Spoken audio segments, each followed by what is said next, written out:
এখন ক নাম্বার প্রশ্ন হচ্ছে থিটা সমান 60 ডিগ্রি হলে বি এর মান নির্ণয় করো। তাহলে আমাদের এই যে বি এর মান যে এটা থেকে আমাদের বি নির্ণয় করতে হবে। তাহলে প্রথমত আমরা বলি ক দেওয়া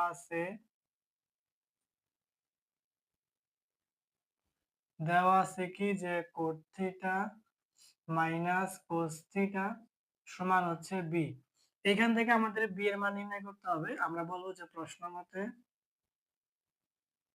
যেহেতু ক নাম্বার প্রশ্নের মধ্যে বলছে এই জন্য প্রশ্ন মতে থিটা সমান 60 ডিগ্রি। তাহলে এখন আমরা বলবো সুতরাং এখানে কোট এখানে থিটার পরিবর্তে আমরা কি লিখবো 60 ডিগ্রি মাইনাস এখানে হচ্ছে কোস থিটার পরিবর্তে কত হবে 60 ডিগ্রি সমান হচ্ছে বি।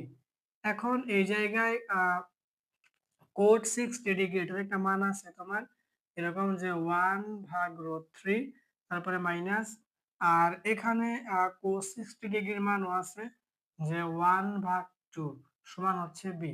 ঠিক আছে, কোট 60 ডিগ্রি মান হচ্ছে 1/√3 মাইনাস কোস 60 ডিগ্রি মান হচ্ছে 1/2 সমান হচ্ছে বি। এখন এখানে তোমার লসাগুর কাজ করতে হবে। দেখো এখানে হর 2 আর এখানে হর √3, এটা লসাগু হবে 2√3। এখন হর √3 দিয়ে লসাগু 2√3 কে ভাগ করলে এই √3 এই √3 কাটা থাকবে 2, এই 2 গিয়ে লব 1 এর সাথে গুণ করলে হবে 2 একে 2, পরে এখানে মাইনাস এখানে 2 দিয়া 2√3 কে ভাগ করতে হবে মানে হর দিয়ে লসাগুকে। তাহলে এই 2 আর এই 2 কাটা থাকবে √3, এই √3 উপরে 1 এর সাথে গুণ করলে এটা √3 হবে সমান হবে কি বি। তাহলে এখন আমরা বিটাকে আগে এনে দেই। তাহলে এখন আমরা বলি যে বি সমান 2 মাইনাস √3 ভাগ 2√3, এটাই কিন্তু আমাদের আনসার হবে।